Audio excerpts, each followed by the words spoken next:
Добър ден, драги зрители! Аз съм Божидар Димитров, историк, и следващите 30 минути ще водя предаването "Памет българска". Едно предаване на Българската национална телевизия за историята и културата на нашите земи, на нашия народ и на нашата държава.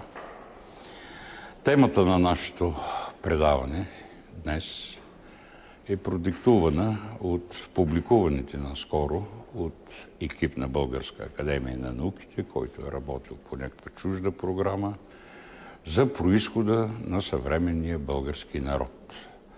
От публикуваното изследване с изумление разбрах неща, които не съм знаел, въпреки 40-годишния си опит. А именно, че българите, 40 на 100 от нас българите са по произход траки, 40 на 100 са по произход гърци и 20 на 100 по произход сме славяни. За собствено българите, тези, които са основали държавата, които браняваха сумата и време, нямаме дори 1%. Вярно ли е това или не е вярно? Естествено, че не е вярно. Драги зрители, това са измислици, пълни измислици, и затова реших темата на предаването днес, а може би и следващия път, а може би и още един път, тъй като темата е много обширна, да се занимаем с вечно интересния, защото все още не е решен убедително наистина, въпроса за произхода на българите.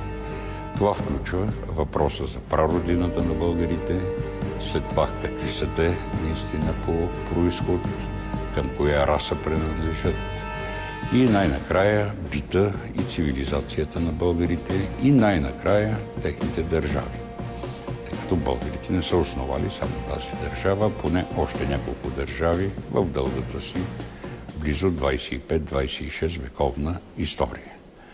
Темата на това предаване, тъй като знаете, че то вече е кратко, 30 на минути, ще бъде посветен на прародината. Какви бяха мненията в историографията, когато тя започна да се интересува от българска история? Имам предвид историографията световната, тъй като българска нямаше, поне до освобождението на България. В края на 18 век двама чужденци, един французин и един германец, в своите съчинения по общо европейска история написаха, че българите са по произход тюрки. Дошли са, значи, тук, по нашите земи, от Монголия, от източен Сибир, от алтайските равнините, разположени под планината Алтай. Тюрките, както ви е известно, са азиатска раса, хора с дръпнати очи, те и сега си живеят там и очите им са дръпнати. Българите не са такива и това е. Се огледаме около себе си, няма да видим нито един човек с дръпнати очи, но се смяташе, че те са били една капка хора, разтворили се в Славянското море и по този начин се е получил днешния расов тип. Двамата учени направиха оговорката, между другото на времето, в края на 18 век българските земи са в Османската империя, тя още не се е отворила към света, една затворена система е, че не са виждали жив българин, че не са били в България, но пишат си просто и така. Лошото се получи после. Всеки учен може да сбърка. Че всички последващи учени в 19 век, поради липсата на възможност да правят изследвания, преповтаряха тезите на тези двама учени. Аз говоря и за Юрий Венелин, и Марин Дринов, и Спиридон Палузов, и много други. Какво стана обаче, когато се роди вече в възстановената българска държава, българската историография? Странното е, че първите ни учени, професор Васил Златарски, който прави първия корпус по българска история, пишат същите работи. Питал съм се, между другото, защо е така, и установих едно нещо. Те не са се интересували от въпроса за прародината и за расовия тип. Своите книги, своите изследвания, те пишат във време, когато историята е аргумент за права. Тоест, ние претендираме за земи на Балканския полуостров, които не получаваме, за съжаление, след Берлинския конгрес. Земи населени с българи. Затова българските учени от първата генерация, говоря за професорите Златарски и други, но най-вече за Златарски, се занимават с по-късната история, след установяването на българите тук.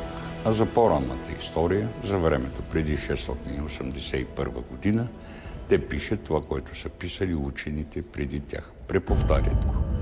И така тази теза съществува до преди 30 на години, когато изведнъж се появиха учени, които изтъкнаха редица факти, че старите учени са бъркали. Тоест, че прародината ни не е Монголия, не са Алтайските предгория, не е източен Сибир, а прародината ни е в земите на иранската общност, намиращи се на изток от Каспийско море и на изток от днешен Иран, бихме могли да кажем, тъй като иранската общност е била много голяма, но съвременната държава Иран заема значително по-малко територия, отколкото са населявали иранските племена.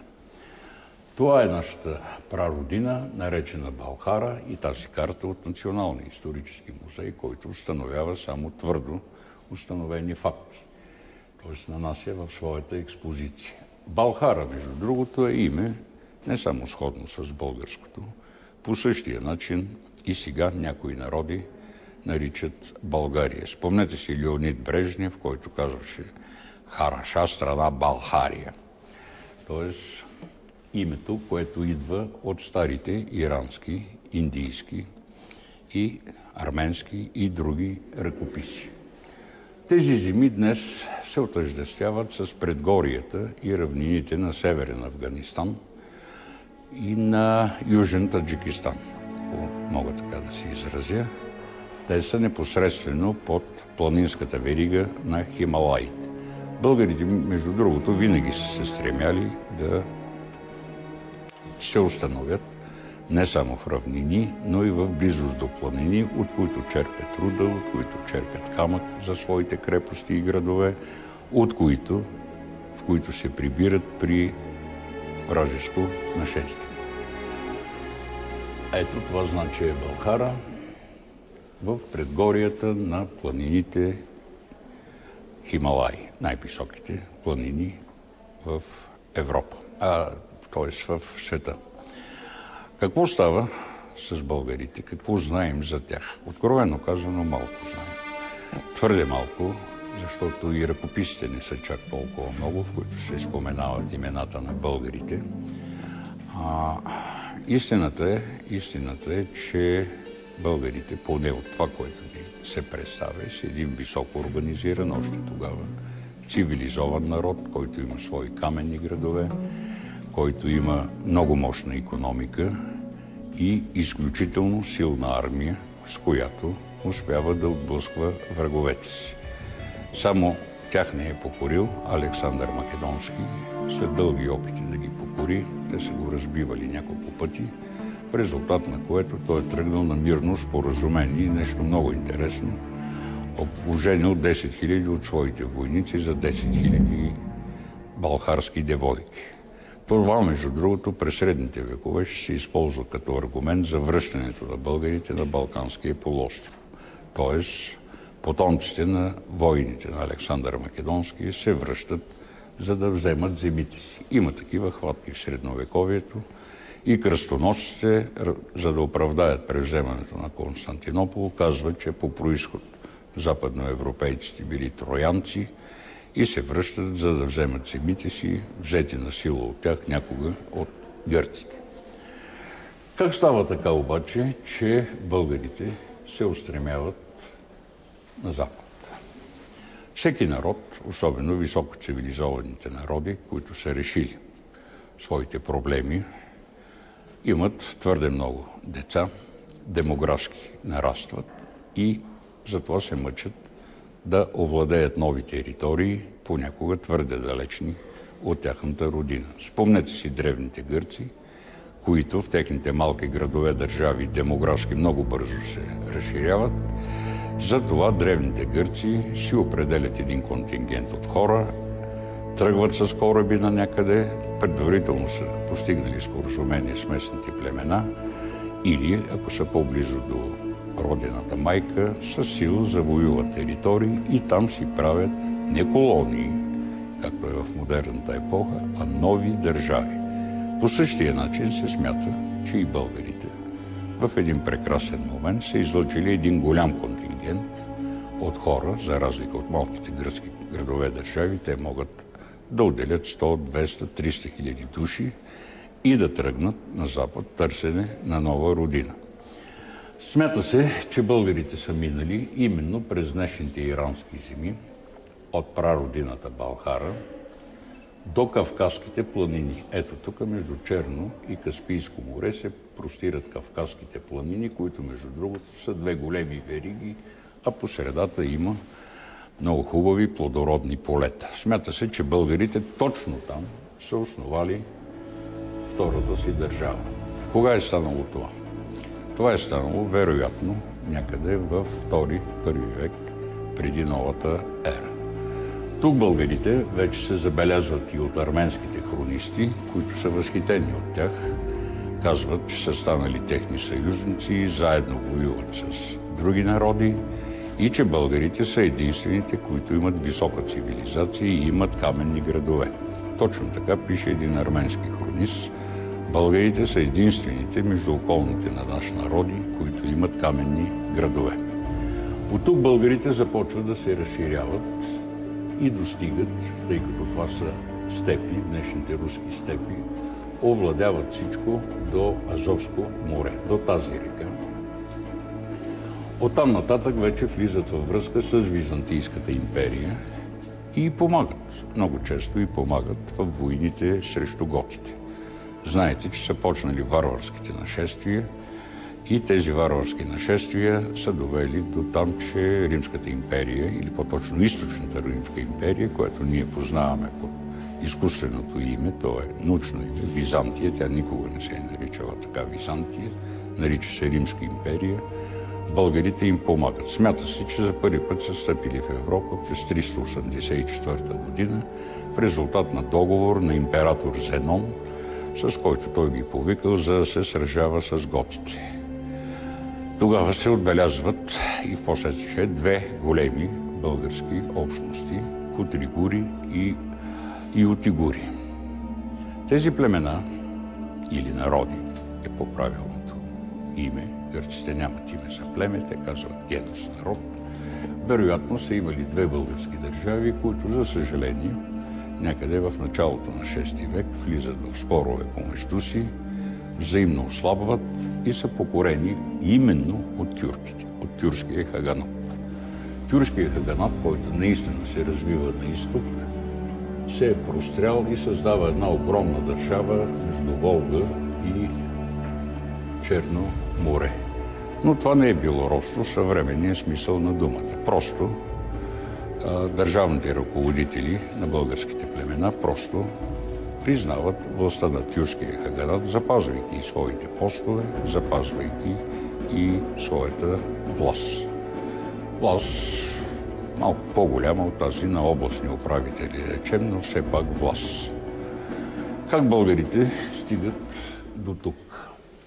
Обикновено ние смятаме, че прабългарите, а те никога не са се наричали така, те се наричат българи. Българите не са били наистина хора, които могат да търпят чуждо робство. Те са продължавали да сключват договори с Византия, продължават да сключват договори с аварския хаганат и често участват и с хуните, също между другото, забравих, и да участват в различни походи за своя собствена сметка. Византия е правила опити да привлече тези племена като постоянно население в границите на Византийската империя. Затова сега последните изследвания сочат, че много преди Аспарух, т.е. преди 680 година, български военни отряди заедно с семейство се заселват в днешните български земи. В Силистра на първо място и Силистренско смята се, че потомци на тези заселени 100 години преди Аспарух прабългари са днешните гребенски села, които се простират между Тутракан, Силистра и дори в Румъния, покрай румънския бряг на Дунава. Други прабългари са се населили в Белград, други в Македония, други в източна Тракия. Но те се заселват вече като византийски поданици, като федерати на Византийската империя.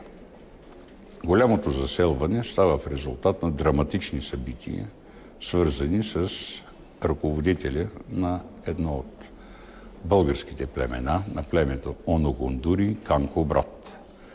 Канко брат, ще видите в музея част от неговото съкровище, е бил изпратен в Византия, в Константинопол, още като дете, за да се обучава, така да се каже, на управление на държава.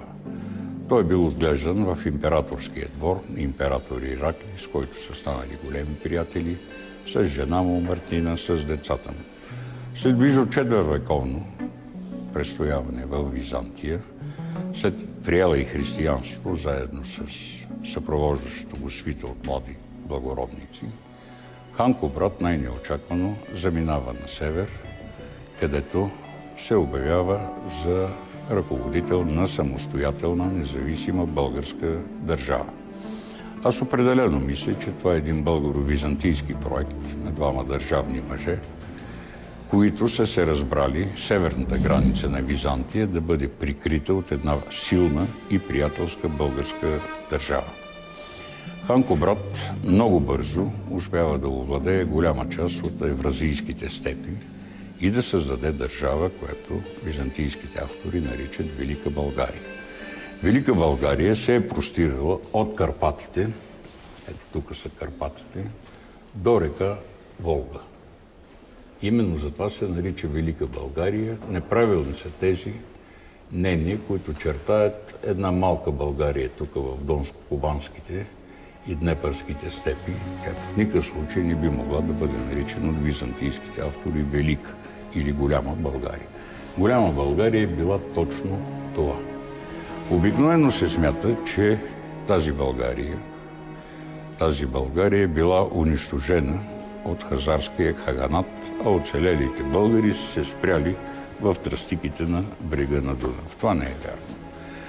Хазарите наистина нанасят много силен удар на българската държава, на Велика България, към края на живота на Кубрат, но те само я разсичат на две. Ето, хазарите разсичат Велика България на две. Две части на Велика България, Дунавска България и Волжска България оцеляват и в следващите векове се превръщат в значими европейски суперсили. Това, което е останало на Аспарух, никак не е малко, драги зрители. На Аспарух е останало територията на днешна Влахия, територията на днешна Молдова и територията на почти цяла днешна Украина. Знаете, че гроба на Канко брат е намерен не в Анагория, както гледахме в един филм преди 30 на години, а е намерен ето тук, в Полтава, която се намира на значително разстояние от морския бряг. В тази държава са живели не по-малко от 2 милиона българи. В тази държава има поне 100 000 армия и това обяснява защо, когато в 680 година Аспарух започва война, за да премине на юг от Дунав и да овладее територии на юг от реката. Това е неговото сериозно намерение. Византия реагира точно така, както се реагира и днес всяка държава при наличие на крайна военна опасност. Нападение на едно малко племе, спряно в тръстиките на Дунава, в никакъв случай няма да застави Византия да изпрати цялата си армия и целия си флот, и то под командването на императора, за да воюват с тях. А едно малко племе, спряно в тръстиките на Дунава, до тогава в никакъв случай не би могло да нанесе поражение на 60 000 византийска армия, но което е по-важно, след това да овладее цяла Мизия, да премине дори и в Тракия и по този начин да накара Византийската империя да направи нещо, с което тя никога не се е съгласявала до тогава. да признае владението на територии на юг от Дунава на всеки нападател. Тя не се е съгласила с хуните, тя не се е съгласила с аварите на времето, когато води войни с тях, тя не се е съгласила и с готите. Крайната цел на византийската политика е да река Дунав да й бъде северна граница, тъй като е нормална, голяма, широка, естествена преграда. А всяка държава се мъчи да има една преграда между себе си и евентуални нападатели. Византия, ако не успее със собствени сили, е подкупвала други племена, за да нападат нападателя, но ги е принуждавала в крайна сметка и хуните, и готите, и аварите да се изтеглят на север от Дунав. С българите Византия не е успяла да направи и това. А какво означава това? Това означава, че българите са били многобройни, говоря за прабългарите, естествено, и наистина още хазарския хаган е казал, че българите са толкова многобройни, колкото са песачинките на пясъка в един плаж. Второ, че имат сериозна военна сила, не няколко хиляди души, конници, а поне 100-хилядна армия, защото толкова е армията на Византия в тази епоха, която им е нанесла военно поражение и им е позволило да се разширят с територията на днешна Северна България, както е по мирния договор в 681 година. Вероятно ще се запитате как българската армия успяла да разгроми византийската армия, която е всъщност римската армия, най-добре обучената, най-добре въоръжената армия на епохата. Вероятно ще се запитате и как така Византия не е успяла да привлече съюзници. Вероятно ще се запитате как Византия след това в следващите войни не е успяла да победи българите. Българите винаги побеждават. Иначе нашата държава не би оцеляла и до ден днешен. Още в 7 или 8 век византийците щяха да я ликвидират. Истината е, че нашата армия е била от технологична гледна точка много по-добре въоръжена от византийската. Византийската армия е пехотна. Те са въоръжени с мечове. И вероятно, по аналогия, много съвременни автори смятат, че и българската армия е била въоръжена с мечове. Дори станали класически в пиеси, в филми. Хан Аспарух или не е толкова голям меч, нали, горе в дръжката, да го забива в земята и да казва: от днес тук ще бъде България. Няма такова нещо. Българите са въоръжени до един с саби. Това откриваме в некрополите. Ето това са саби. Тази сабя, която е откована с злато, според българския протокол е принадлежала на някой хан. За съжаление, ние не знаем точно на кой хан е принадлежала. Ето 3 други саби. Сабята е много по-ефективно оръжие, особено когато се използва от конници, а нашата армия е конна. Това, че армията е конна, не означава, че ние сме номади, които си бродят с кончета по степите. Това означава, че имаме танковете на епохата. Конните отреди, които са нанасили страшни поражения на византийската армия. А със сабята може да се работи. Да се работи не е хубава дума, но не можах да измисля друга много по-добре, отколкото с меч. С византийския меч пехотинеца може да мушка само напред. Той няма дори и пространство да го размаха и да нанесе удар в плътния строй на пехотната част. Докато конниците, препускайки, могат да въртят сабята на 360 градуса около себе си и да нанасят немилостиви удари, където си поискат. Това е една от причините, а това е едно ножче, също златно. Всеки прабългарин, както се вижда от една рисунка в византийски ръкопис, ето как се използват сабите, дори при спешаване на конниците, а на колана му виси същото ножче, ей там с червена кания до кисийката, а това е колона на прабългарина. Колона, така като ги гледаме, трудно може да се каже, че наистина му е стягал гащите. Той по-скоро е символ, както и сега, като вземеш пленник, му снимаш колана. Той е символ на боеца. Той бележи рода му и не дай Боже някой да загуби в бой колана си. Т.е. да бъде пленен. Той човек е оставал посрамен за цял живот. Любопитна подробност, няколко византийски автори пишат, че при българите и младите жени са се занимавали, т.е. са участвали в армията. Така както е днес в израелската и мисля в швейцарската армия. При това оръжието на българина си е било вкъщи. Вкъщи той е трябвало да гледа не един, а 2 бойни кони, които е нямал право под страх от смъртно наказание да използва в селско-стопанската работа. Освен това, българите са се обучавали и на бойни изкуства. Бойни изкуства от типа на тези, които ги знаем, че идват сега от Азия, от Китай и от Япония. Дори много автори смятат, че именно българите са научили още докато са били там в Балкара и китайците, и японците, т.е. че ние сме родоначалници на тези бойни изкуства. Един арабски автор възкликва: българите са изполини по ръст и много добре умеят да се бият. 10 наши бойци в ръкопашен бой не могат да излязат на глава с един българин. Като имате предвид, че и жените си имали тези умения, това обяснява много високото положение в обществото на българската жена. Как да се озъбиш на жена си? Примерно вкъщи, както сега го правим понякога, когато жената с 2-3 удара може да те просне на пода бездиханен, така за половин час. Така че българите са уважавали жените си, тъй като жените сами си спечелили, така да се каже, това право. Даже се смята, че византийски император Никифор е убит точно от една такава женска част, която не можела да му прости, че той е конкурент до известна степен. Разбира се, българите са имали разнообразни тактики, с които са побеждавали най-добрата армия на епохите.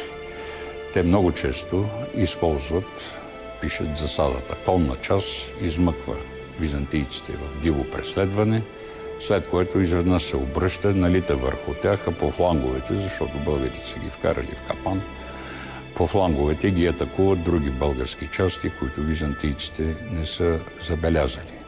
Използвали са и тактиките на сдружаване с други племена, които българите, точно като византийците, са наемали като федерати. В историята се споменават за аварски отряди, за славянски отряди.